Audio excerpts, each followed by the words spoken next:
Muy buenas noches con todos los alumnos. Estamos con todos los alumnos del curso Manejo de Paciente Crítico, perteneciente al segundo semestre.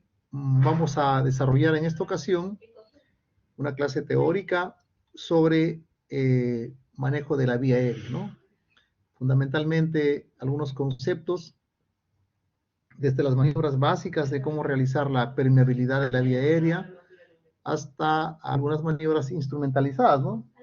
Con dispositivos básicos como son, por ejemplo, la máscara laringea, la máscara la cánula nasofaringea o cánula de Guedel y también la intubación endotraqueal. Muy bien, entonces para el cual voy a compartir mi pantalla. Por favor, doctora Camilita me dice me confirma si se ve y se escucha correctamente.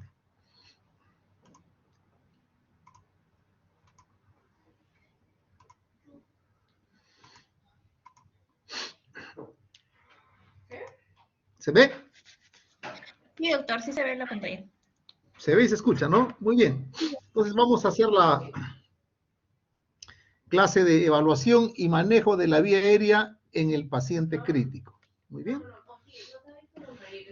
¿De qué vamos a hablar? Vamos a hablar sobre cómo diagnosticar el compromiso de la vía aérea, ¿no? Cómo detectar que una vía aérea esté comprometida, las maniobras básicas que tenemos que realizar para aperturar la vía aérea y pues procedimientos instrumentalizados de la vía aérea básicos, ¿no?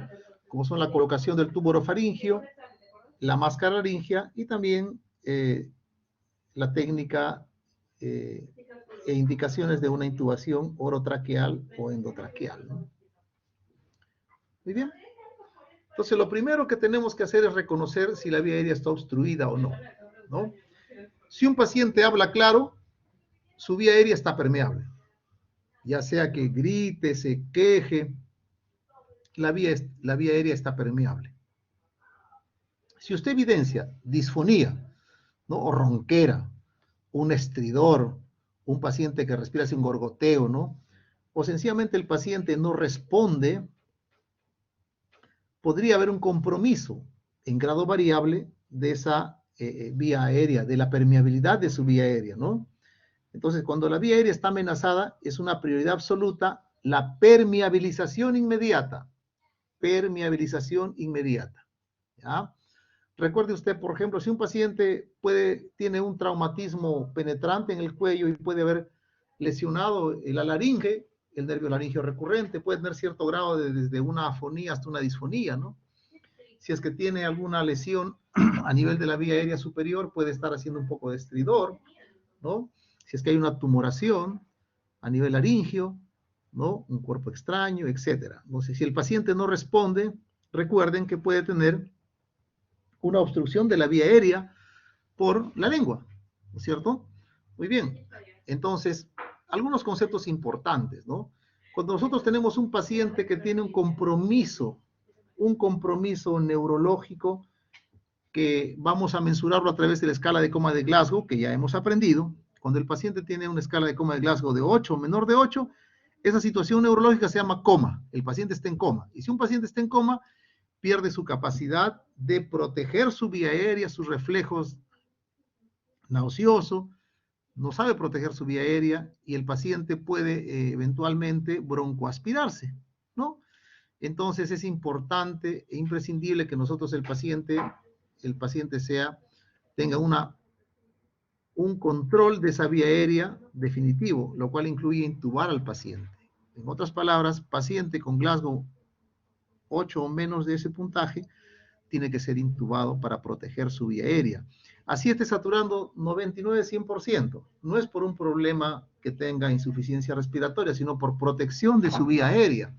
Recuerden, si un paciente fue atacado y tiene, no sé, un hematoma epidural, se cayó de altura, lo atropellaron, etcétera, cual fuese la causa, puede tener un TEC, un hematoma subdural, epidural. Rápidamente el paciente podría ser intervenido y exitosamente por diestros neurocirujanos de trauma y el paciente, digamos, superar esa condición neuroquirúrgica, Pero sin embargo, en algún momento dado, entre el interín desde que se evalúa en emergencia hasta que llega a la operación, es el paciente, recuerden, trauma, aumento de la PIC, edema cerebral, y uno de los síntomas que hace el paciente con hipertensión endocrina es tener vómitos. Y si el paciente recién comió, bebió mucho licor, comió bastante, el paciente se broncoaspira y luego hace unas neumonías necrotizantes, unas neumonías por broncoaspiración, y el paciente muere días después por un shock séptico de foco respiratorio, cuando pudo verse tranquilamente el paciente recuperado rápidamente después de una cirugía de evacuación de ese hematoma o de subdural, epidural, etcétera, ¿no? Entonces, muy importante proteger la vía aérea del paciente, ¿ya? La vía aérea también uno tiene que verlo desde un punto de vista ciertamente predictivo, lo que se podría venir. Por ejemplo, yo tengo este paciente que viene con un abultamiento en el cuello, con una historia de que ha sido agredido, que con un verduguillo o con un puñal le han lesionado el cuello, ¿no? Y tiene un hematoma que yo lo veo crecer, ¿no? Puede ser inclusive pulsátil, ¿no? Pero que deforma y le produce cierto grado ya de alteración en su voz. Si este paciente yo le voy a llevar a tomografía, radiografía, laboratorio, por aquí, por allá, en 15, 20 minutos esta vía respiratoria, o lo voy a mandar a tomografía a otro lugar y luego retorna el paciente, este paciente es muy probable que pueda obstruirse su vía aérea por compresión extrínseca de un hematoma, o la presencia del hematoma luego me dificulte que técnicamente yo pueda intubar a este paciente. Entonces, muchas veces el paciente, si asumo que este hematoma puede crecer, una de mis principales prioridades es realizar una intubación, un control precoz, hasta otros llaman, entre comillas, profiláctico, de mantener la permeabilidad de la vía aérea, ¿ya? Este paciente tiene quemaduras por injurias por inhalación, ¿no es cierto?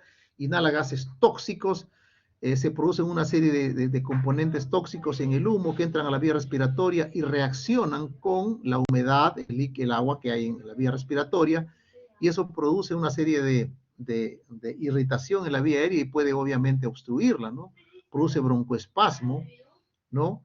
Entonces, este paciente puede desarrollar rápidamente una obstrucción de la vía aérea y enfrentarnos a esta situación, ¿no? Como por ejemplo acá esta belleza, se llama la glotis, y yo levanto esto con un laringoscopio, descubro esta laringe y puedo a través de estas cuerdas bucales fácilmente intubar a este paciente y feliz y contento. Pero si voy a enfrentarme a esta situación de tener edema de la vía respiratoria, va a ser difícil que yo pase por acá un tubo decente, ¿no? Por acá puede pasarme hasta un tubo 8.5, tubo grueso, ¿no? Acá va a ser muy difícil que yo pueda intubar a este paciente. Y saben, si la vía aérea se obstruye, el paciente no respira, puede morir. Inclusive estos pacientes, por ejemplo, ¿no? Una de sus prioridades, este paciente, por ejemplo, si este paciente está vomitando sangre, el paciente podría broncoaspirarse. Entonces, una de sus prioridades en el manejo, sobre todo si el paciente entra en shock, en encefalopatía, es un cirrótico o está sangrando en forma abundante, es el manejo de la vía aérea, la protección de la vía aérea, ¿no? Para evitar la broncoaspiración, protección de la vía aérea. Este paciente con TEC, ¿no? Está nauseoso, vomita, entonces tengo yo que evitar que se broncoaspire. Muy bien. Igual también acá estos pacientes, ¿no? Que es una reacción alérgica, también pueden obstruirse la vía aérea. Entonces, cuando se encuentra con criterios de una inminente obstrucción de la vía aérea, hay que actuar ya, ¿no? Porque si nos retrasamos mucho, puede ser demasiado tarde, ¿no? El reloj ya está corriendo ya, entonces tenemos que actuar con premura, ¿no es cierto? Muy bien. Cuando el paciente por diferentes motivos pierde la conciencia, ¿ya? Pierde la conciencia, entonces el paciente va a requerir, recuerden, el paciente pierde la conciencia y la lengua cae hacia atrás y eso obstruye la vía respiratoria y produce una respiración con ronquera, una desaturación. Entonces yo necesito hacer algunas maniobras básicas de apertura de la vía aérea. Uno, si el paciente está en un contexto traumático, ¿ya? Voy a realizar una maniobra que se llama extensión de la cabeza y elevación del mentón, ¿no es cierto? O lo que le llaman la hiperextensión del cuello. Eso es muy efectivo alineando la vía aérea, pero en un contexto no traumático, porque es efectivo alineando la vía aérea, pero me moviliza mucho el cuello. Y si yo tengo un paciente en un contexto traumático, sobre todo que implica el compromiso de conciencia, evidencia de traumatismo por encima de las clavículas, tengo una alta posibilidad de que el paciente pueda tener un traumatismo a nivel de la columna cervical y que podría ser empeorado por maniobras de hiperextender el cuello. Por lo tanto, requiero yo, obviamente, aperturar la vía aérea, pero tendría que hacer otras maniobras que movilizan menos el cuello. ¿Cuáles son? Por ejemplo, en contexto de trauma, hacer la elevación de la mandíbula, como pueden verlo acá, la elevación mandibular, eso moviliza casi al mínimo el cuello, no mueve el cuello, ¿no? Que puede estar potencialmente lesionado. O la elevación del mentón, que también me permeabiliza la vía aérea, ¿cierto? Muy bien, quiero que vean por acá rápidamente este video. Atentos.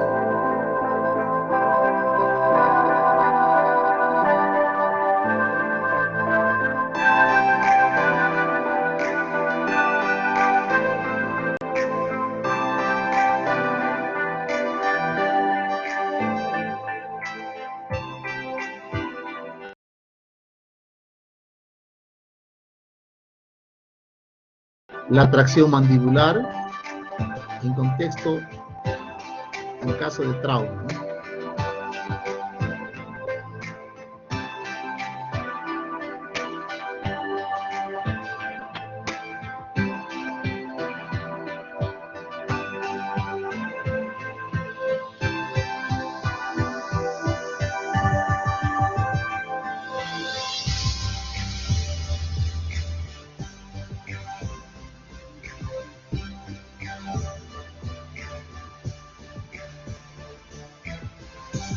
Vista de otro ángulo, la tracción mandibular permeabiliza la vía aérea sin movilizar significativamente el cuello, que podría estar potencialmente comprometido en caso de un traumatismo, ¿no?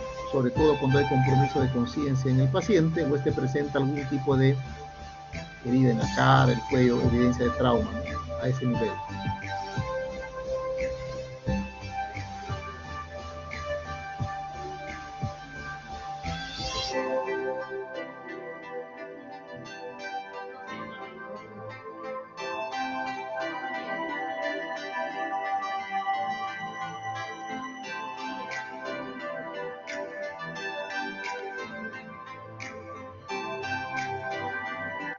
Muy bien, entonces ahora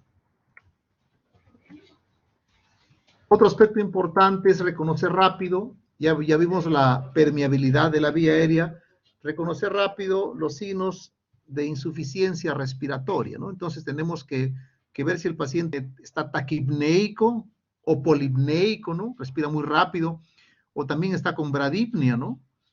Es decir, una frecuencia cardíaca respiratoria muy disminuida que puede llegar inclusive hasta la apnea, ¿no?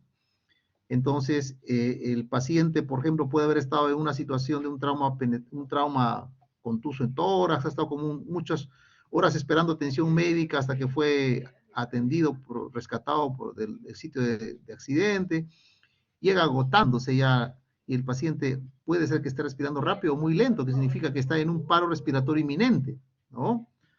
Entonces, si el paciente está haciendo uso de los músculos accesorios de la respiración, esto es un signo, digamos, de insuficiencia respiratoria. Si tiene asimetría en su respiración, ¿no? Por ejemplo, en un caso, por ejemplo, de lo que se llama el tórax inestable, ¿no? O sea, tiene una respiración paradójica, una respiración paradojal, ¿no?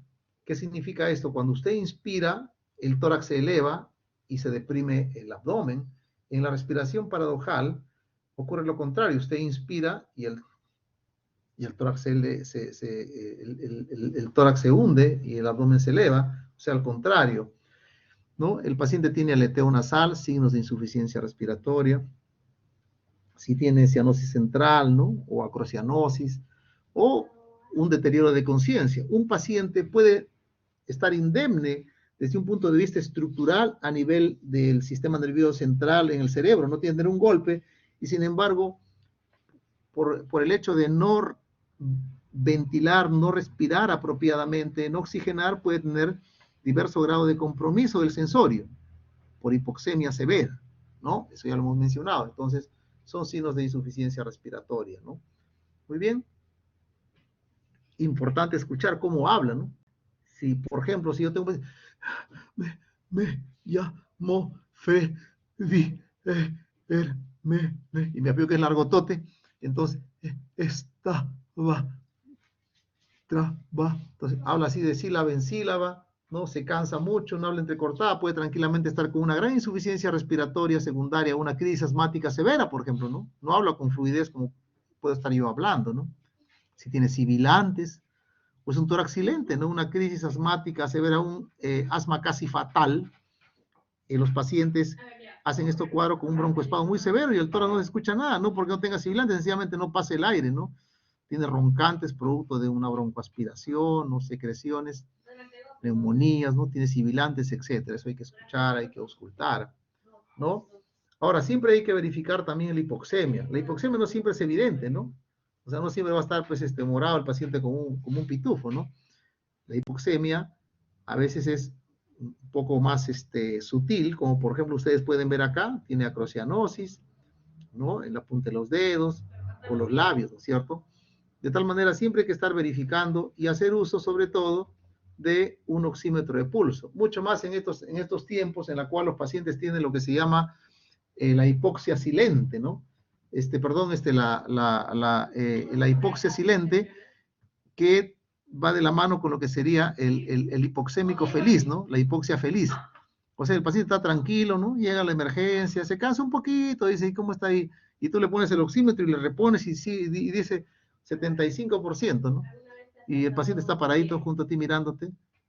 Sí, un poquito me cansa, ¿no? Entonces, no siempre la evaluación clínica es suficiente. Entonces, esta es una gran ayuda para verlo en forma más objetiva, es un nivel, digamos, de oxigenación. Nos ayuda bastante tener un control con este aparatito que es portátil, es muy barato, el oxímetro de pulso, ¿no es cierto? Muy bien. Recordar que lo normal es saturar 95 a 99%. Los que están entre 91 y 94 ya son pacientes que tenemos que estar valorando, el darles oxígeno, y debajo de 90 ya es una hipoxia ya, digamos, crítica, ¿no? Y por debajo de 86 es una hipoxia severa. Entonces, es importante que aquí lo que quiero es que se aprenda lo siguiente, que hay una correlación entre la saturación de oxígeno 90% y más o menos 59% de milímetros de mercurio en la presión arterial de oxígeno. De tal manera que si alguien tiene 90 o menos, o sea, 89, por definición ese paciente ya tiene 90 o menos, ya tiene menos de 60 de PO2, y lo que hemos aprendido y discutido en las prácticas es de que el paciente tiene insuficiencia respiratoria tipo 1. No sabemos si tiene también la tipo 2, porque no mide PCO2, mide solo la saturación de oxígeno, de tal manera que hay una correlación, ¿no? Bastante aceptable entre la saturación de oxígeno 90 o menos a la presión arterial de oxígeno por debajo de 60, lo que define a la insuficiencia respiratoria de tipo oxigenatoria, ¿no? Entonces es importante, ¿no? Por debajo de 90 la cosa está crítica, ¿no es cierto? Porque el paciente ya está en un IRA. Ya. Muy bien, entonces hay que indicar rápidamente y apropiadamente un dispositivo de oxigenación. Hemos aprendido que lo primero es que usar una cánula, ¿no? Esto es igual que una cánula, sino que tiene una más, o sea, es el mismo principio, ¿no? De oxigenar una máscara Hudson, o se llama máscara de Hudson, o una máscara oxigenatoria, simple. Es una cánula de oxígeno, ¿no? Ya saben, ¿no? Que llega hasta máximo 40% de 40% de fracción inspirada de oxígeno a su litraje máximo que se puede dar a través de esto, que es 5 a 6 litros, ¿no? Ya saben de que esta es una bolsa de reservorio con una máscara, con bolsa de reservorio de no reinhalación, ¿no? Muy bien. Este es un dispositivo que se llama máscara con válvula de Venturi, ¿no es cierto? Y hemos aprendido para qué sirve cada cual, ¿cierto? Muy bien. Si yo tengo un paciente que viene con insuficiencia respiratoria, y el paciente me dice que es un paciente fumador crónico, tiene POC, y le pregunto si sabe si tiene el retenor de CO2, entonces idealmente usar una máscara con válvula de Venturi, que me da unas fracciones inspiradas de oxígeno precisas, que me permite darle lo mínimo indispensable que requiere este paciente para no quitarle el estímulo hipoxémico, que es el que le mantiene su drive respiratorio. Si le doy probablemente con una máscara de reservorio a este paciente, le va a dar más oxígeno del que requiere y le va a quitar ese estímulo respiratorio, y el paciente va a hacer bradipnea, o sea, va a comenzar a disminuir su frecuencia respiratoria, y si nosotros hipoventilamos, el PCO2 comienza a incrementarse, y si incrementa mucho, comienza a dar lo que se llama narcosis por CO2, ¿no es cierto? Muy bien. Recordar que esto te da un máximo 50% de fracción inspirada de oxígeno a un litraje máximo de 15 litros por minuto. Igual también en la bolsa de reservorio, con máscara de no reinhalación con bolsa de reservorio, te puede dar hasta un promedio 90% de fracción inspirada de oxígeno, o 0.9, y con un litraje de 15 litros, ¿no? Muy bien. Entonces, es por eso que es importante, rápido pero apropiado, ¿no es cierto? Rápido pero apropiado. Y siempre ir reevaluando cómo es el resultante de nuestras acciones. Si yo veo a mi paciente que viene saturando 80% y le pongo una cánula 5 litros y luego sigue en 85, definitivamente tengo que pasar a una de reservorio, ¿no? Y luego eso evaluar también, ¿no? Porque si eso no me llega, por lo menos a lo que yo busco, que es tenerlo por encima de 93, 94%, probablemente tendría que ir viendo la posibilidad de que ese paciente requiera ya un soporte ventilatorio mecánico o una cánula de alto flujo, etcétera, ¿no? Muy bien, entonces hay una serie de dispositivos para manejar la vía aérea, ¿no? Que eventualmente cada cierto tiempo tenemos que entrenarnos, ¿no? Porque no siempre hacemos todos los días el uso de estos instrumentales, de tal modo de que tenemos que seguir algunos cursos de entrenamiento periódico, ¿no? Ya estoy por hacer nuevamente mi curso de MAVE, se llama Manejo Avanzado de la Vía Aérea. Muy bien. Entonces tenemos dispositivos para el manejo de la vía aérea. ¿Cuáles son? Desde los más básicos, como el tubo orofaringio, hay un tubo nasofaringio, hay dispositivos supraglóticos, o sea que están por encima de la glotis, que se colocan prácticamente a ciegas, como es la máscara laringea, el tubo laringio, el fast track, el e-gel o i-gel, ¿no? Y hay unas de manejo definitivo, como por ejemplo pues la intubación endotraqueal, ¿no? El tubo endotraqueal, o una vía aérea de tipo quirúrgica, ¿no? Muy bien. Entonces, empezando con la cánula orofaringea, también llamada cánula de Gödel, o tubo de Mayo, ¿no? Que es lo que más le conocemos acá en el argot, la jerga médica, ¿no? Tubo de Mayo decimos, ¿no? Muy bien, entonces recordar que la causa más común de obstrucción de la vía aérea por cuerpo extraño en paciente en coma es la lengua, ¿no es cierto? Entonces la lengua cae y obstruye la vía aérea. Entonces con levantar el mentón se desobstruye la vía aérea, ¿no es cierto? Pero yo tendría que estar con mi mano en el mentón y ya no me deja maniobrar otra cosa, ¿no? Entonces, para evitar eso es que yo voy a colocar justamente este tubo orofaringio. Queda acá y usted ve, permeabiliza la vía aérea, no, solo lo permeabiliza la vía aérea, evitando que la principal causa de obstrucción de la vía aérea en este paciente inconsciente, que es la lengua, cae hacia atrás y ya me deja la vía aérea permeable, ¿no? Entonces, ¿cuáles son las indicaciones para yo poder colocar esta cánula orofaringea, ¿no? El paciente tiene que estar inconsciente, ¿no? Si no le vamos a inducir a que esté vomitando, va a pelear con la cánula orofaringea, ¿no es cierto? Puede ser un estado posictal también, ¿no? Cuando fallas de las maniobras básicas de apertura, sencillamente no puedo estar pegado yo al paciente y necesito yo hacer otras maniobras de reanimación con el paciente, ¿no?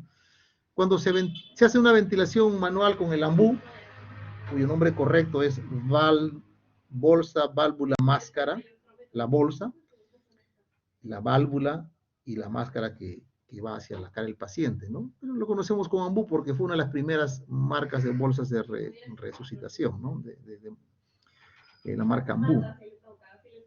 En un paciente intubado, ¿no? Debe estar con su cánula orofaringea. Y los pacientes que ayuda también para la aspiración de secreciones orofaringeas también, son indicaciones que uno puede colocar esa esa cánula orofaringea, ¿no? También se llama tubo de Gödel, cánula de Berman, es esta, ¿no? Es la cánula de Berman, es acanalada, pero es el mismo fin, ¿no? O también tubo de Mayo. Cualquiera de estas acá se les conoce como tubo de Mayo acá. Gödel lo conocen más por ejemplo, en España, muchos hablan de esa cánula de Gödel, ¿no? Y también cánula de Berman, que es una modelo, o sea, same thing, ¿no? O sea, same thing, la misma cosa, la misma cosa. Entonces, tenemos acá, por ejemplo, la cánula orofaringea, ¿no? Entonces, lo importante, hay que determinar el tamaño de la cánula, ¿no? Entonces, tenemos que hacer coincidir los extremos de la cánula con la comisura labial, ¿no es cierto? Hasta acá el óvulo de la oreja, ¿no es cierto? Eso más o menos coincide para que se adapte apropiadamente entre la cavidad orofaringea de nuestro paciente, ¿no? No todos tienen el mismo tamaño, ¿no? Muy bien, entonces acá usted mide desde la comisura labial hasta el óvulo de la oreja, ¿no? Muy bien, entonces acá, ¿cómo están midiendo? Porque hay diferentes números, ¿no? En líneas generales en los adultos es un número 3 o 4 en adultos. ¿Cómo lo coloca? Siempre lo coloca de esa manera, ¿no? Ah, la convexidad hacia arriba, coloca por el paladar duro, va avanzando, una vez que llega al paladar blando, lo rota, ¿no? Lo rota con la convexidad hacia arriba, lo gira a 180 grados, ¿no? Y ya está colocado ahí ya. Perfecto, ¿no? Muy bien. Esta es la cánula orofaringea. ¿Cómo queda la cánula orofaringea? Estos pacientes, por ejemplo, a veces les hacen un procedimiento, el paciente queda todavía bajo efectos de la sedación, y para evitar que se obstruya su vía respiratoria, está con su cánulita. Conforme va respirando, el paciente mismo lo va a botar o ya uno le va a retirar la cánula, ¿no es cierto? Muy bien. Acá nuevamente, como pueden ver, ¿no?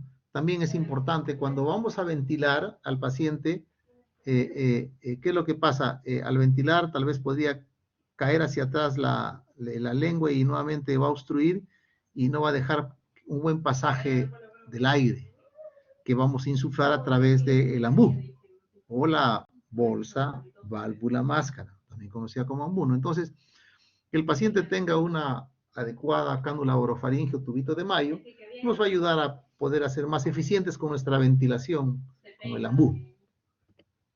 ¿No es cierto? Entonces acá tenemos cómo se tiene que aplicar acá un ejemplo, un videito, a ver. Las técnicas básicas para establecer y mantener una vía aérea, se encuentra el uso de la cánula orofaringea, de Mayo o Gödel.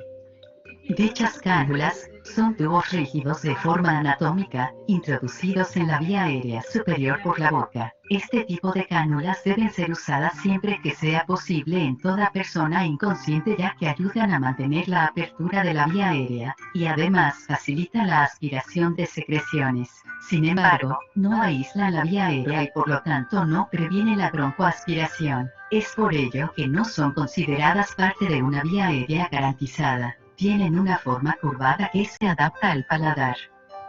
Existen varios tamaños con longitudes que oscilan entre 4 y 11 centímetros, distinguidas por colores. La habitualmente utilizada en un adulto promedio de 70 kilos es la amarilla. Como comentábamos anteriormente, su forma curva se adapta a la lengua desde el extremo distal hasta la base, desplazándola anteriormente y permeabilizando la vía aérea. Es importante hacer una selección cuidadosa del tamaño adecuado para evitar complicaciones.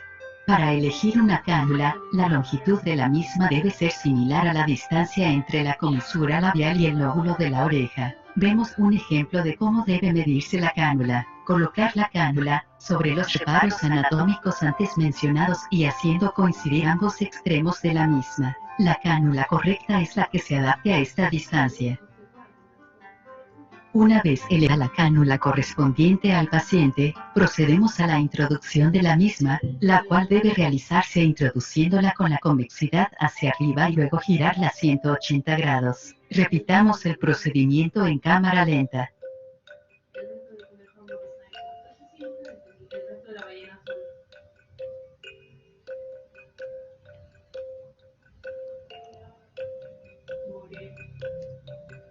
El retiro de la cánula debe realizarse siguiendo el eje de curvatura de la misma, traccionando en dirección caudal. Repitamos el procedimiento en cámara lenta. En referencia a las cánulas orofaríngeas, podemos resumir. Forman parte de las técnicas básicas de vía aérea. Solo pueden ser usadas en pacientes inconscientes. No garantizan la vía aérea.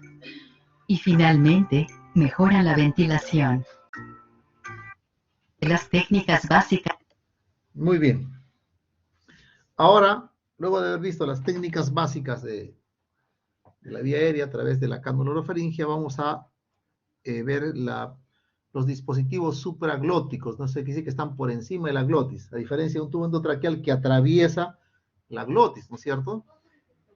Estos dispositivos, conocidos como máscara laringea, que tienen muchos años en la medicina, ¿no? Aparecieron a mediados de los 80 y han ido mejorando esta es una máscara laringea clásica, ¿no? Y han ido mejorando con el transcurso de estos 30 años a unas máscaras más sofisticadas, tanto en materiales como en su estructura, ¿no?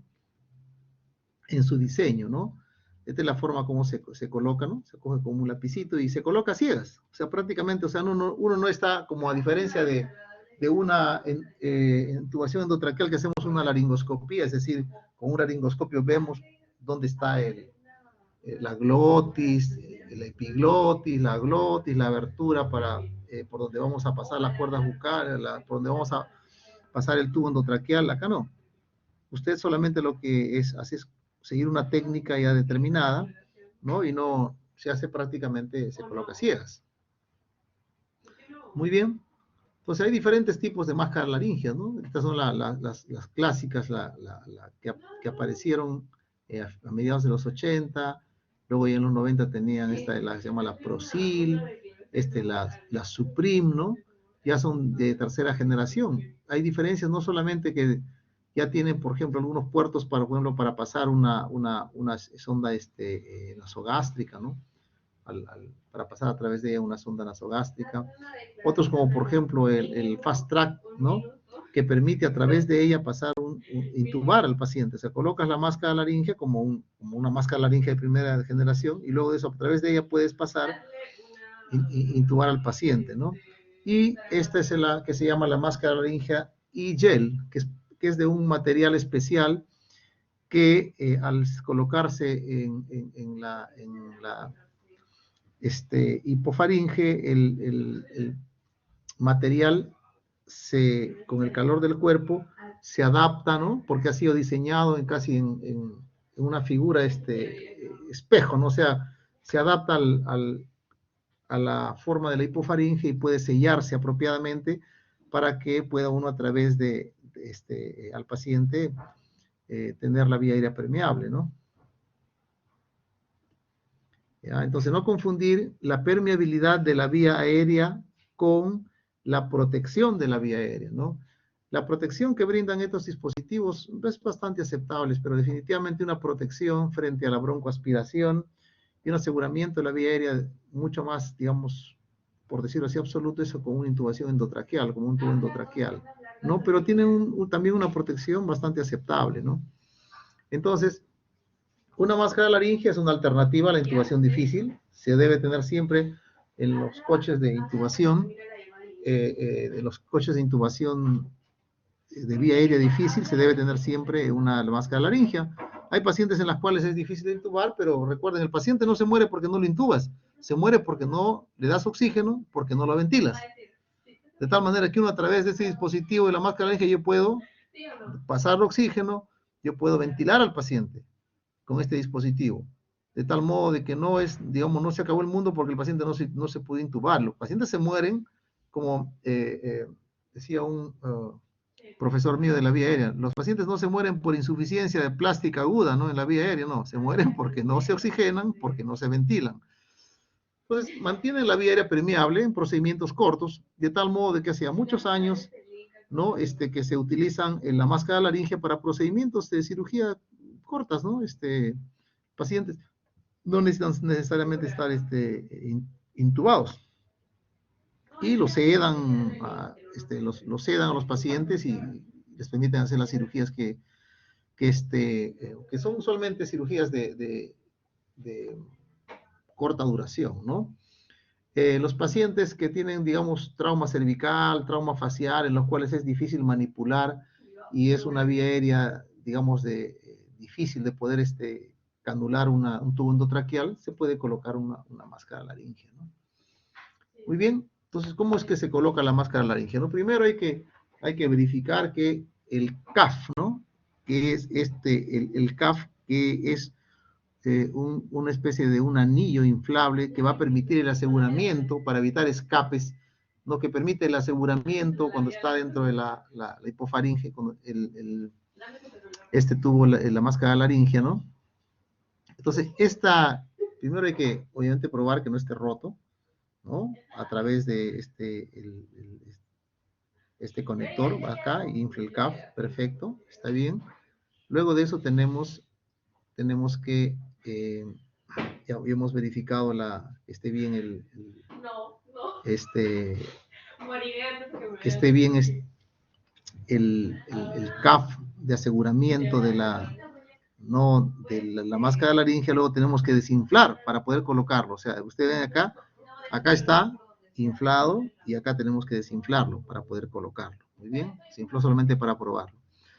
Luego de eso hay que poner algún gel, ¿no? Algún gel que nos permita, que facilite el pasaje, ¿no? Un lubricante, ¿no? Que facilite el pasaje, la colocación de la máscara laringea solamente en la región dorsal, o sea, en la parte dorsal nada más, no en la otra parte que va directamente a la vía, digamos, respiratoria, ¿no? Sino en la parte dorsal, ¿ya? Luego de eso vamos a colocarlo de esta forma, ¿no es cierto? Se coge como un lápiz, se apertura la vía aérea y se pasa a través entre la lengua y el paladar duro, el paladar blando, y se va, y ven ustedes acá, ¿no?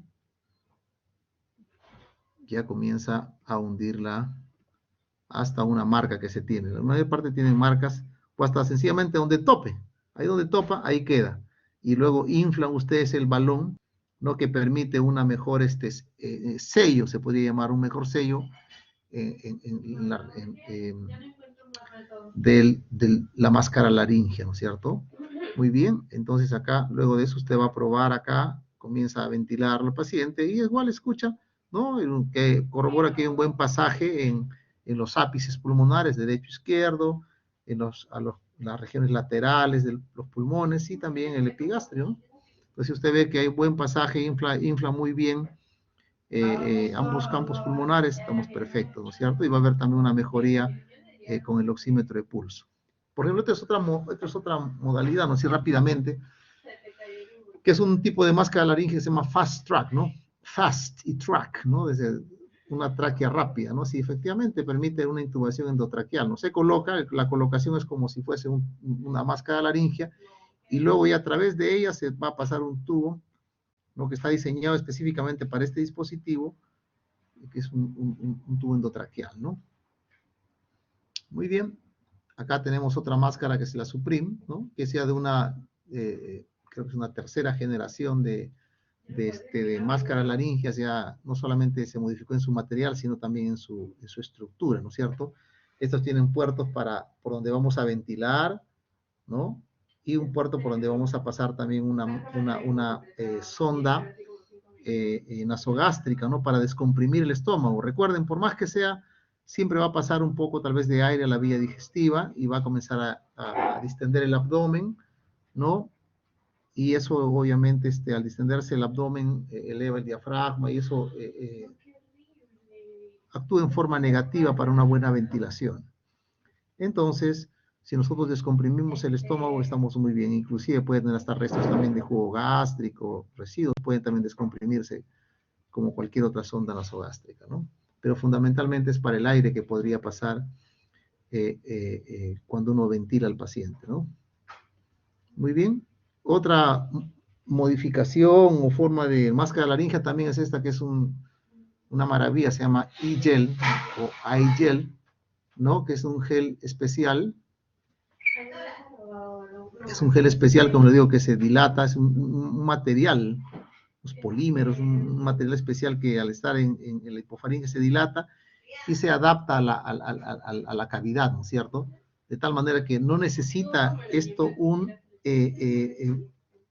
endobalón, ¿no? Ese baloncito que uno infla para poder producir un sello, no, porque en sí el mismo material produce ese sello, que lo dilata el mismo calor del cuerpo, ¿no?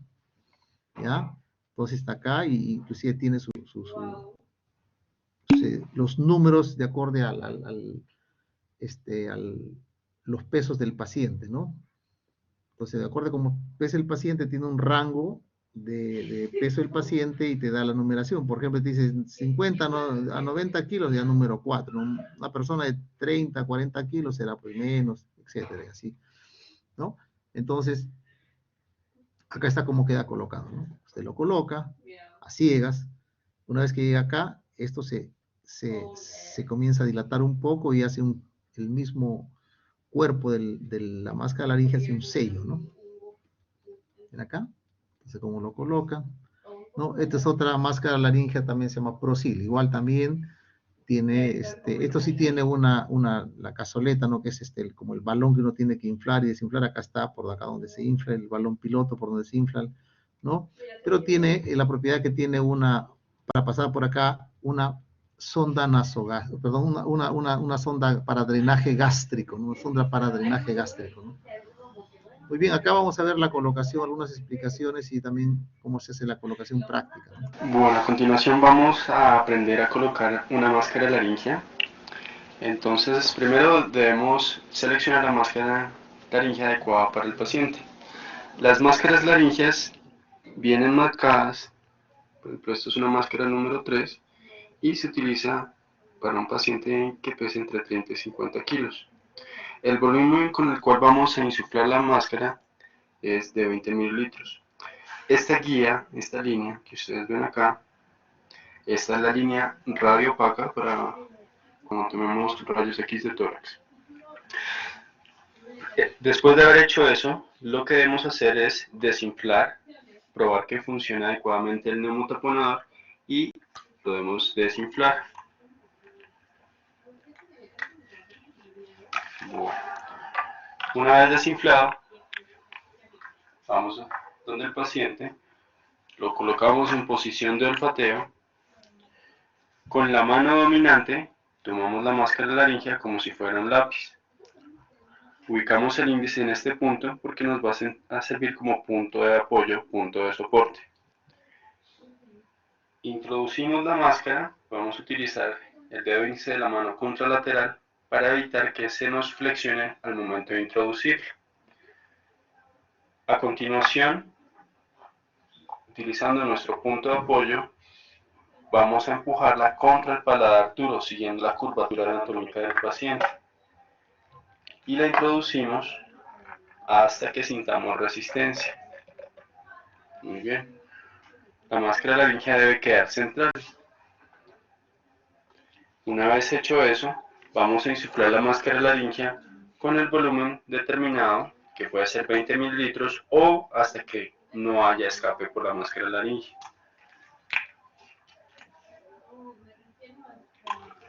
Una vez hecho eso, determinamos si la máscara laringea quedó en su posición y no hay escape en la vía aérea. Muy bien, ahí la máscara laringea está en su posición. Luego podemos fijarla.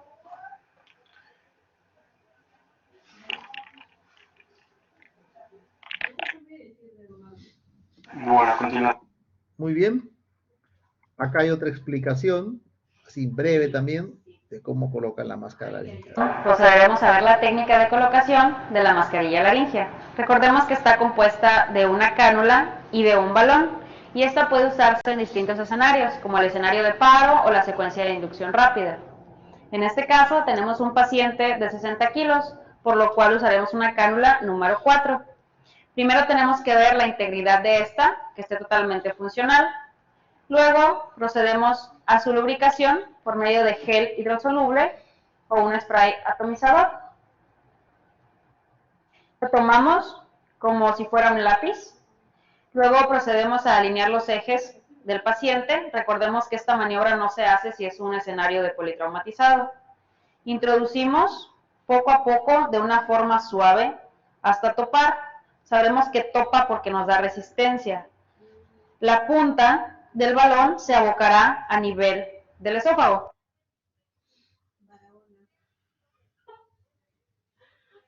Muy bien.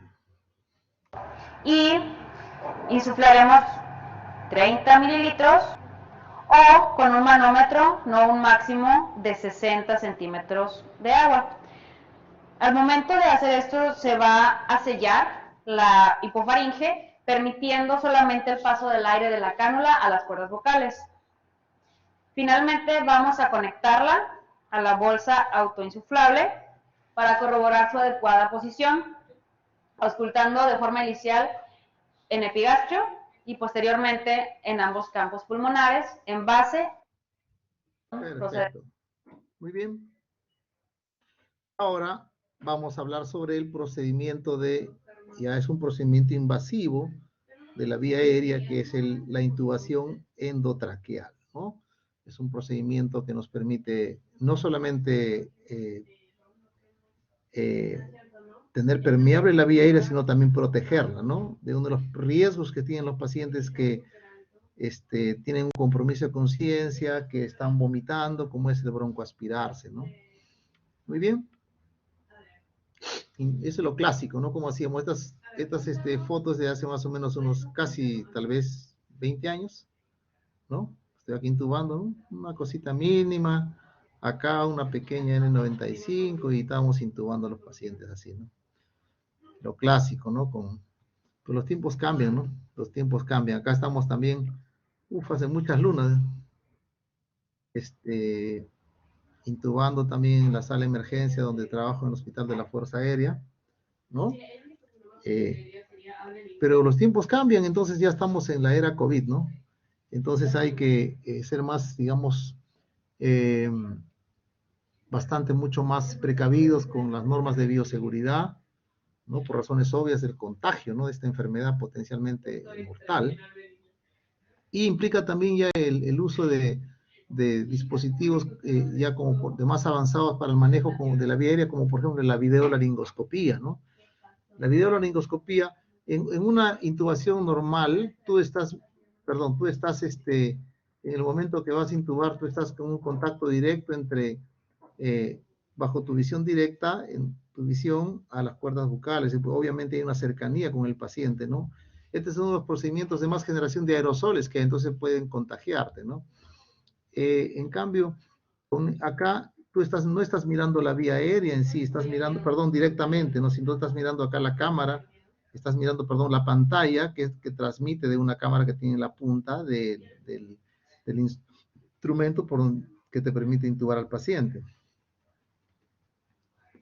Entonces ya los equipos de protección personal, sobre todo en este procedimiento, que es uno de los procedimientos más peligrosos para contagiarse durante la atención a los pacientes con COVID. ¿Cuál es el procedimiento de hacer la intubación endotraqueal, ¿no?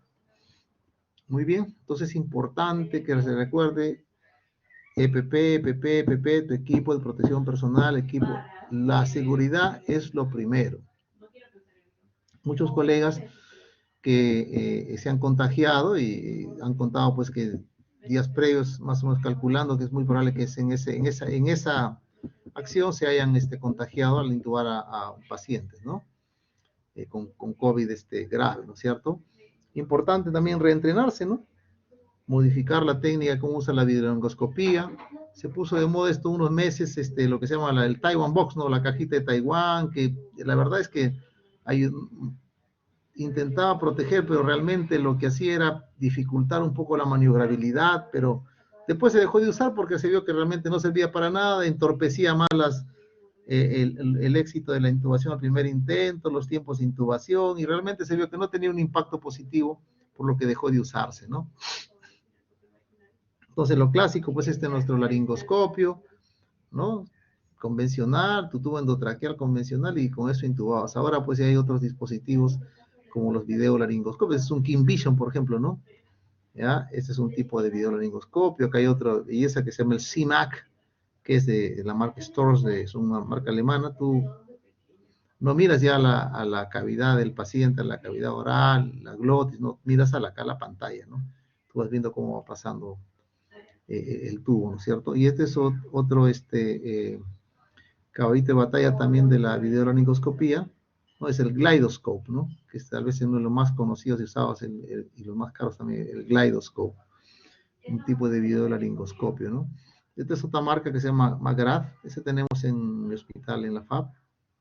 En el Cailín tenemos el King Vision. Y realmente, les soy honesto, requiere entrenamiento. Muchas veces ha habido pacientes que nos ha sido dificultoso en intubarlo con el videolaringoscopio y hemos terminado de intubarlo con el laringoscopio convencional. Y la verdad que, les soy honesto, ¿por qué? Porque no usamos mucho el videolaringoscopio cuando, para tener un mejor entrenamiento tienes que usarlo, ¿no? O sea, por más que uno tenga, digamos, el aparato, es importante poder usarlos siempre. Así tú veas que no, o sea, no necesitas que tu vía aérea sea algo difícil o que presumiblemente sea difícil, sino uno lo comienza a usar digamos, de forma continua para adquirir cada vez más destreza, ¿no? Porque usar un aparato por primera vez para una vía aérea difícil es bien complicado. Acá es un King Vision, acá pueden ver ustedes esta belleza, ¿no? Como es la epiglotis y las cuerdas bucales, perdón, las cuerdas bucales, ¿no? Muy bien. Entonces, ¿qué ventajas nos va a dar la intubación endotraqueal? Uno, que va a aislar la vía aérea, o sea, la permeabiliza, ¿no? La mantiene permeable y la protege también, ¿no? O sea, reduce el riesgo de broncoaspiración. Nos va a permitir succionar secreciones traqueales, ¿no? A través del tubo endotraqueal vamos a poder seccionar muchas secreciones que al paciente lo tienen a veces con mucha dificultad respiratoria y luego de eso el paciente está más tranquilo, ¿no? Después que se le aspira. Asegura oxigenar a altas concentraciones y también permite el inicio de la ventilación mecánica de tipo invasiva, ¿no es cierto? Muy bien. ¿Cuáles son las indicaciones? Obviamente insuficiencia respiratoria severa, ¿no? Esta paciente, por ejemplo, esta paciente está con un cuadro de un edema agudo de pulmón, ¿no? Es una paciente con la venta sudorosa, ortopneica, no puede sentarse, está con la cabecera levantada acá, está con la almohada, no puede echarse, ¿no? Está ortopneica, sudorosa, pálida, ¿no? Presión alta, entonces esta paciente, y estamos con tratamiento y no está mejorando, ¿no? Entonces llega un momento en el cual se va a agotar y hay que intubarla, ¿no? Un paso previo hubiese sido tal vez una ventilación mecánica no invasiva, pero cuando no dispones de un dispositivo de ventilación mecánica no invasiva, tienes que irte a una ventilación mecánica invasiva, ¿no? A través de una intubación. Este paciente que hace una depresión respiratoria, ¿no? Igual también, ¿no? Entonces, ¿cuáles son las indicaciones? Obstrucción de la vía aérea, ¿no? Una oxigenación inadecuada por diferentes causas, ¿no? Un paciente que está ventilando en forma inadecuada, ¿no? Pacientes que tienen mucho trabajo respiratorio y eso, por ejemplo, un paciente que está en shock cardiogénico, entonces buena parte del trabajo respiratorio se va a llevar, buena parte del gasto cardíaco, el volumen de oxígeno va a aumentar, entonces para liberarlo de ese gasto cardíaco incrementado que tiene por el trabajo respiratorio, se le somete al paciente a una sedación y ventilación mecánica, ¿no? Para protección también obviamente de la vía aérea, ¿no? Como hemos ya explicado en los diapositivas anteriores, ¿no? Muy bien. Hemos visto, ¿no? El paciente tiene insuficiencia respiratoria, se intuba, ¿no? Un agotamiento también se intuba, ya sea por diferentes motivos, ¿no? Un paciente que está con un Guillain-Barré ya tendrá criterios para poder intubarse, se intubará. Una paciente con una neumonía severa, ¿no? Con COVID, se intubará. Paciente que toma una sobredosis de barbitúricos, de narcóticos, de sedantes, se puso ventilatoria, tendrá que intubarse. Paciente que tiene un traumatismo encefalocraniano, también tendremos que intubar para proteger su vía aérea, o que esté en coma por algún motivo, ¿no? También, ¿no es cierto? Pues el deterioro ventilatorio agudo también es un motivo para una indicación para intubar al paciente. ¿Qué materiales vamos a usar? Varios. Primero hay que tener, si vamos a intubar un paciente, debemos asegurarnos de tener un buen aporte de oxígeno, ¿no? es decir, un oxígeno empotrado, o por último, si no hay oxígeno empotrado, porque como se ha ocurrido ahora en muchos lugares, se ha armado prácticamente una unidad de cuidados intensivos o una unidad de cuidado crítico, pues tener ahí sus balones, ¿no? Ver que estén llenos los balones para tener un buen aporte de oxígeno al 100%, un buen ambú, que esté bien, que esté funcionante, que esté probar antes, ¿no? Que el ambú, o sea, la bolsa, válvula, máscara esté funcionando apropiadamente, buenos equipos de aspiración y sondas también de succión, una cánula rígida, que es la tipo de cánula de Yankauer, una cánula para succión, ¿no? Tener guías metálicas, pinzas de McGill para retiro de un cuerpo extraño, cánulas orofaríngeas, cánulas de oxígeno, y los laringoscopios, ¿no? De diferentes, con hojas de diferentes tamaños, ¿no? Que sean, puede ser curvas, rectas, tamaños. En adultos usualmente usamos 3 o 4, ¿no? Y usualmente usamos la Macintosh, que es la de hoja curva o Macintosh. Las hojas rectas o de Miller la usan más para niñitos. Diferentes tubos endotraqueales, ¿no? A veces los pacientes tienen una buena vía aérea, y eso nos ha pasado, ¿no? Tú lo tienes, ectoscópicamente lo miras y dices, bueno, tiene buena movilidad en el cuello, no tiene buenos criterios, no encuentras criterios de intubación difícil ectoscópicamente, ¿no? O sea, a la visión, a la evaluación, pero cuando pones el tubo endotraqueal, el laringoscopio, ves que tiene la apertura de la vía, de la glotis, ¿no? Es muy pequeña, entonces tú que inicialmente pensaste poner un tubo, que es lo ideal, ponemos tubo 8.5, ¿no? Para que te haya un buen entrada y salida de aire, buena aspiración, que se le puede por ahí aspirar secreciones, pero a veces no entra ese 8.5, tampoco el 8, y terminas poniendo un tubo 7.5, un 7, ¿no? Entonces se tiene que tener varios números, ¿no? Entonces desde el 9, 8.5, 8, 7, 7.5, siempre, y cuando vas a intubar, asegúrate por lo menos tener del tubo endotraqueal que calculaste, 0.5 para arriba, 0.5 para abajo. O sea, si yo pienso poner un 7, un 8, perdón, tener un 8.5 o un 7, un 7,5, ¿no? Muy bien, o sea, de varios tamaños, ¿no? Tener nuestra jeringa para insuflar, y también el coche a la mano, el coche de paro para drogas para sedación, analgesia, relajación, tener a la mano ahí, ¿no? Y también su coche de paro para poder correr un protocolo de paro, porque eventualmente el paciente, pues, no puede intubarlo, puede hacer paro, el paciente puede hacer una reacción a una depresión más allá de lo que uno espera, una depresión respiratoria mayor. Entonces, tener personal médico capacitado para poder correrte un protocolo de paro, para manejarte una arritmia en caso de presentarse, un monitor cardiodesfibrilador, ¿no? Que puedas monitorizar al paciente, su oximetría de pulso, puedas monitorizarlo en un monitor cardíaco, pero a la vez también desfibrilador en caso de que el paciente entre en una parada cardíaca, ¿no? Entonces puedes utilizar oxígeno ya sea de pared o en balones, o tener estos, son antiguitos, pero son buenos aspiradores, tienen buena potencia, excelente, son portátiles, ¿no? Tu monitor cardíaco.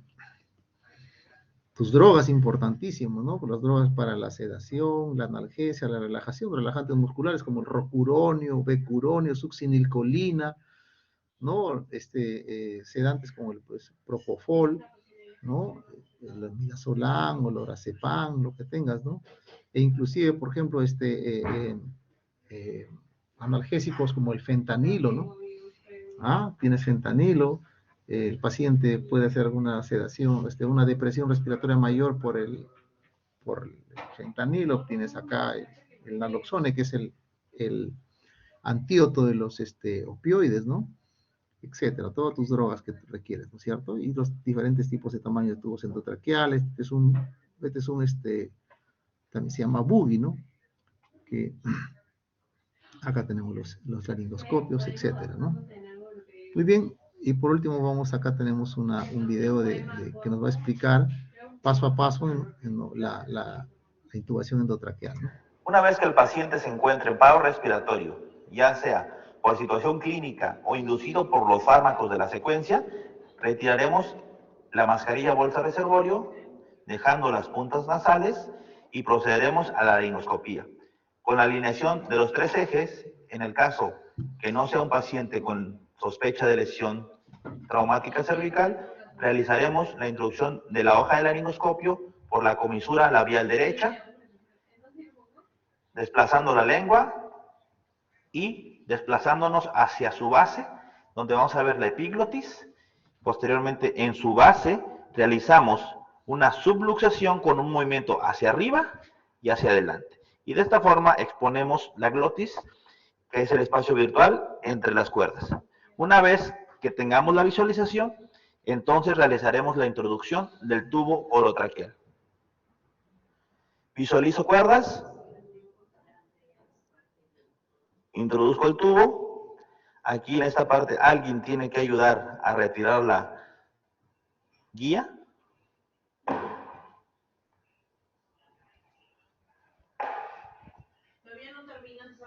Inflamos el tubo orotraqueal, su neumotaponamiento, y verificamos que esté bien colocada el mismo.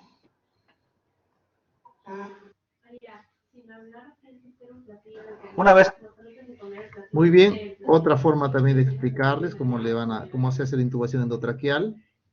Lo más importante Un paciente antes en de vivo. iniciar la intubación orotraqueal es tener una buena ventilación de nuestro paciente. Quiero mostrarles que la máscara se agarra así en la forma de la C. Siempre lo van a ver en todos los cursos que hagan de vía aérea. La forma correcta de agarrar la máscara del ambú o de la máscara del dispositivo bolsa es en forma de C, agarrando el maxilar inferior de nuestro paciente y asegurándolo aquí en forma de C. Damos más o menos una ventilación cada 6 segundos, sobre todo en pacientes que tienen un buen estado vasométrico y un buen estado ventilatorio. Importante con ellos es verificar que cada vez que usted dé una insuflación, el tórax se levante. Eso es lo que nos dice que estamos haciendo una buena cantidad de ventilaciones. Mira el tórax. ¿Ya lo ves cómo se levanta? Eso es lo que te asegura que realmente está ingresándole aire a nuestro paciente y que lo están ventilando. Procedemos a hacer una maniobra de hiperextensión. Vamos a hacer una hiperextensión.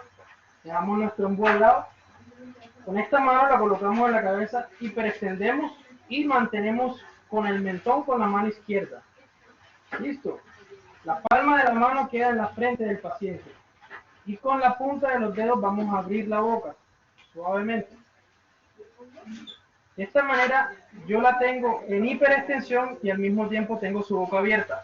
Y tengo mi mano izquierda libre para utilizar el laringoscopio.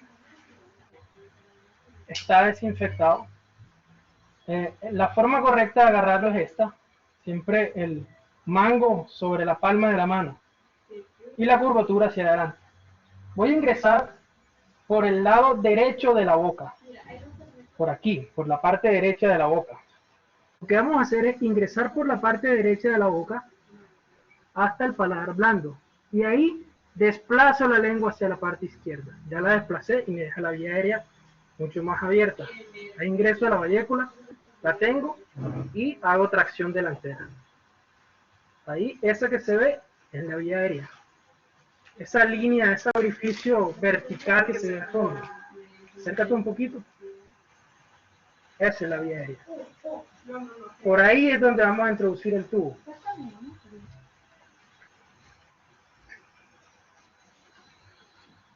Listo, aquí vamos a ingresar el tubo por la parte derecha de la boca. Ahí vemos que el balón neumotaponador entró en la vía aérea. Una vez que ingresó, voy a ingresar 1 centímetro más y ya. Ahí lo voy a dejar. Con mi mano derecha tengo fijo el tubo y retiro suavemente el laringe. Listo. Una vez que ya tenemos a nuestra paciente con el tubo implantado, vamos a verificar que esté en una correcta posición. Y la manera es, vamos a utilizar el fonendoscopio. Vamos a ocultar el ápice derecho y lo comparamos con el ápice izquierdo. Luego la base derecha y la comparamos con la base izquierda. Y finalmente ocultamos estómago. Cuando vayamos a estómago no debe haber ruido. Si hay ruido, significa que el tubo se fue hacia la vía digestiva. Entonces, oculto ápice derecho. Dale, por favor. Ahí lo sentí. Sentí el murmullo vesicular. Ahora comparo con el ápice izquierdo. Suenan los dos con la misma intensidad. Me voy por debajo y comparo la base. ¿Vale? Muy bien, ahí lo escuché en base. Otra base. Dale. Ahí lo oculté bien. Y finalmente oculto estómago. ¿Dale estómago? No escucho ruido en el estómago, lo que quiere decir que el tubo está correctamente implantado. Muy bien. Alumnos, esto ha sido la clase teórica de manejo de la vía aérea con algunos instrumentos básicos que hemos descrito, ¿no? Si tienen alguna pregunta que pueden hacer, encantado de poder responderlo.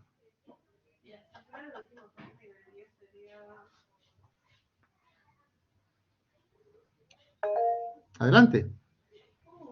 Doctor, una consulta. En el caso de que un paciente, por ejemplo, tuviera, según la clasificación de Mallampati, en 3 o 4 y que no se puedan visualizar las cuerdas vocales, ¿cómo se haría la intubación?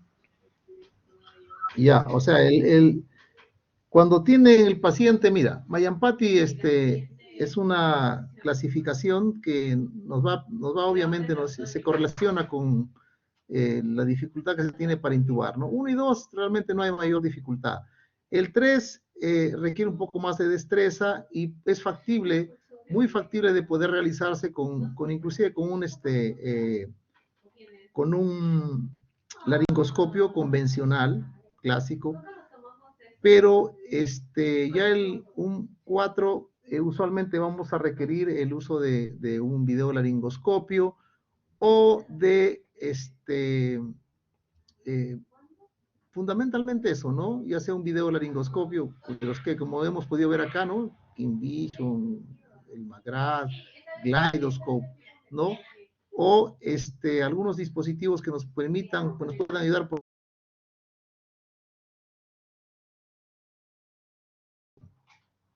el poder conjuntamente con el buggy, utilizar algunas otras maniobras, como por ejemplo la maniobra bimanual, que nos permite un poco mejorar la visualización de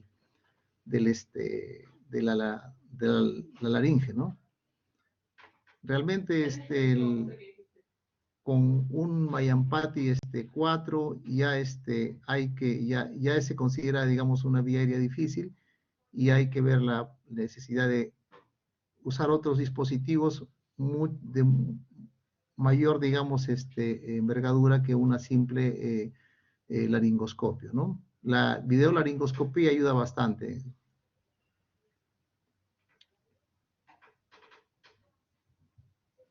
Gracias, doctor. Muy bien.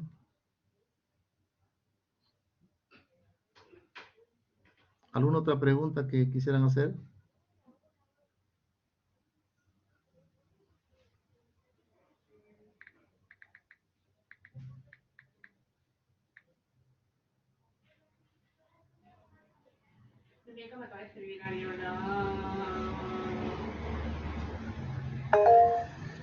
Adelante.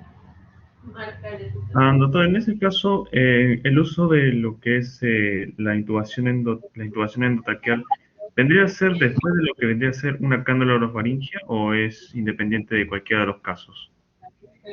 No,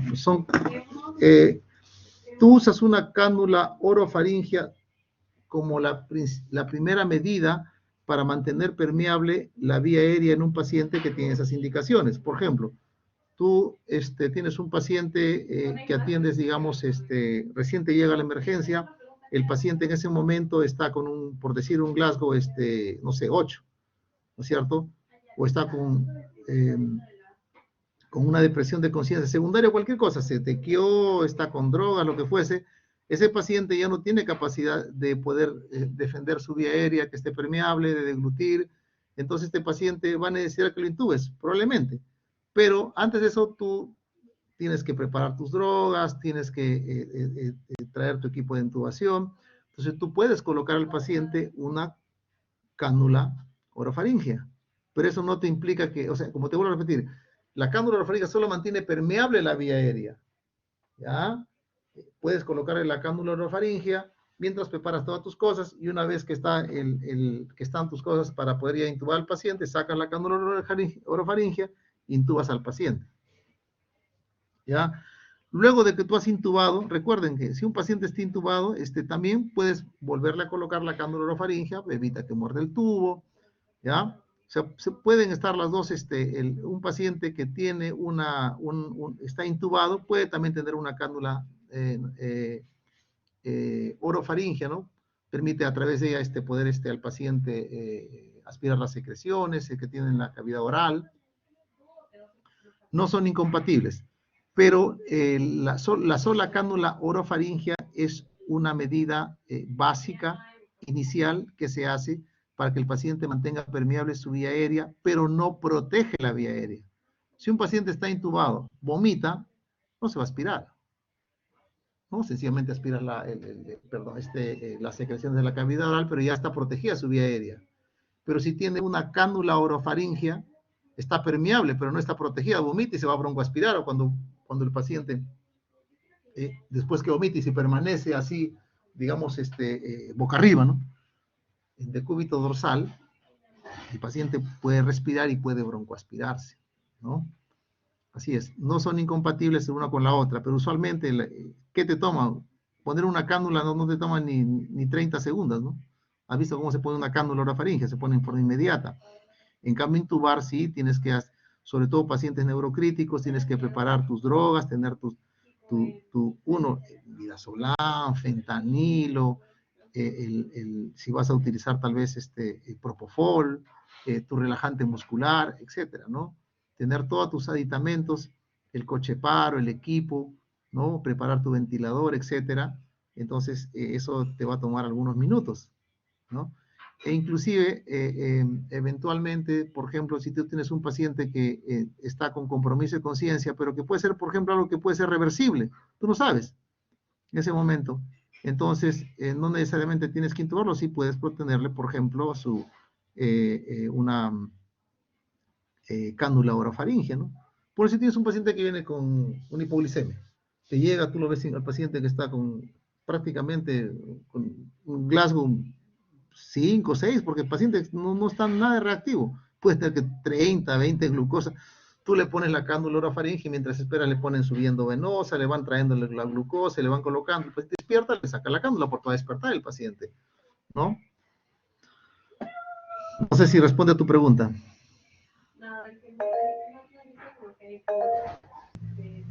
Sí, me aclaró la duda. Gracias, doctor. Ya, muy bien. Aló, sí, Carmen Pozo Morales. Doctor, buenas noches. Sí, tenía una duda. En cuanto a la máscara laringea, sería como segundo paso, ¿no? De la cánula orofaringea. Sería como el siguiente paso. Que la máscara laringea vendría a ser el segundo paso de la cánula orofaringea. No. La máscara laringea, por ejemplo, ¿en qué situaciones la puedes colocar? ¿No? Por ejemplo, tú quieres intubar un paciente y el paciente no lo puedes intubar. Tienes dificultades para poder intubarlo, ¿ya? Puedes colocar una máscara laringea, porque técnicamente es mucho más fácil colocar una máscara laringea que una intubación endotraqueal.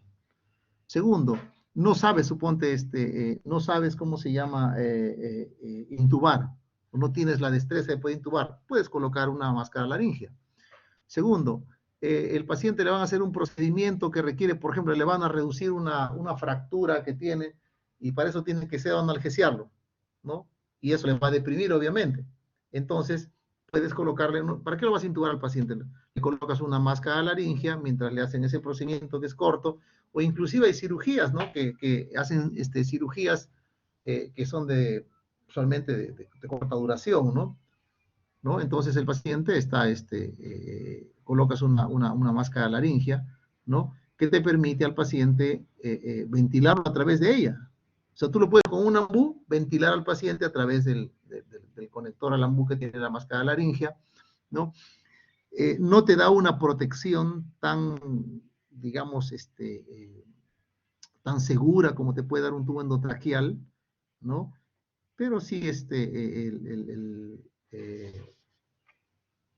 es una de las ventajas que tiene, pues, la máscara laringea, ¿no? Que no te permite, te permeabiliza la vía aérea, te permite ventilarlo a través de ella, pero no te protege. Si un paciente vomita en forma masiva, sí podría broncoaspirarse, una cantidad mínima, pero sí podría broncoaspirarse. Ahora, no sé si eso respondió tu pregunta, ¿no? Porque no todo paciente que tiene indicación de una intubación endotraqueal se le tiene que poner una máscara laringe. Entonces, si un paciente llega, al principio le pone solamente un tubo de mayo, mientras prepara, porque ya si tú tienes un paciente que tiene un TEC, ¿no? O una insuficiencia respiratoria tal, inicialmente, ¿no? Le pondrás su máscara de oxígeno, ¿no? Hasta que lo vas a, por decir, le vas a administrar la sedación, la analgesia para ya intubarlo de frente, porque sabes que tiene un problema respiratorio que no va a mejorar con algún antídoto, es una neumonía severa por lo tipo COVID, ¿no? Paciente con COVID no ponemos máscara laringea, ¿no? De frente se pone al paciente se le intuba. Pero cuando el paciente, por ejemplo, se le ha administrado su medicación, sedo, analgesia, todo, antes que se le intube puede colocarse un tubo de, digamos, orofaringeo, ¿no? O si el paciente tiene compromiso de conciencia por cualquier otra causa, esté inconsciente, paciente le pones para mantener permeable su tubo laringeo, su máscara, su tubo orofaringeo. Decides intubarlo, lo intubas. No puedes intubarlo, como un elemento de rescate puedes utilizar tu máscara laringea, ¿no? O dices, no necesito intubarlo, voy a hacer un procedimiento corto, pero tengo que analgesiarlo, sedarlo, le puedes poner la máscara laringea, ¿no? Los anestesiólogos para procedimientos cortos, inclusive para cirugías cortas, utilizan también este tipo de dispositivos, ¿no?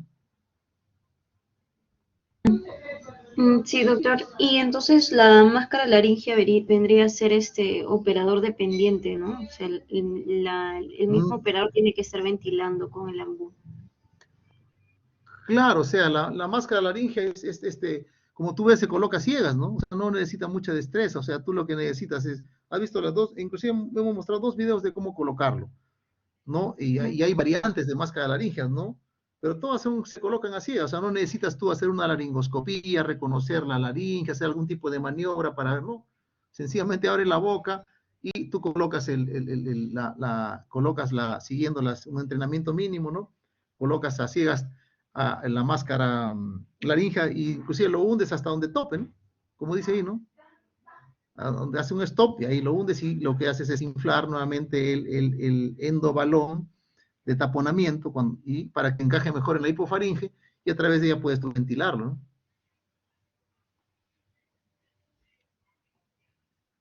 Pero si tú tienes un paciente, por ejemplo, que tiene digamos, indicaciones definidas ya de que el paciente va a requerir intubación endotraqueal, ponerle ventilador mecánico, no necesitas colocarle una máscara laringea, ¿no? Sencillamente su tubo endotraqueal, su tubo laringeo, su tubo orofaringeo, mientras estás preparando todos tus dispositivos para poder intubarlo, intubas al paciente y lo conectas al ventilador, ¿no?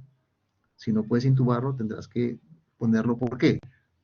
Porque el paciente está sedado, analgésico y relajado y tienes que ventilarlo, ¿no? Recuerda, el paciente no se muere porque no lo intubes, se muere porque no lo oxigenas y no lo ventilas.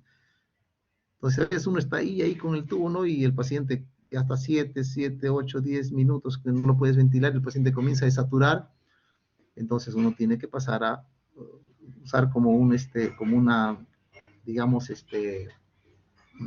elemento de rescate, esa máscara laringea, ¿no?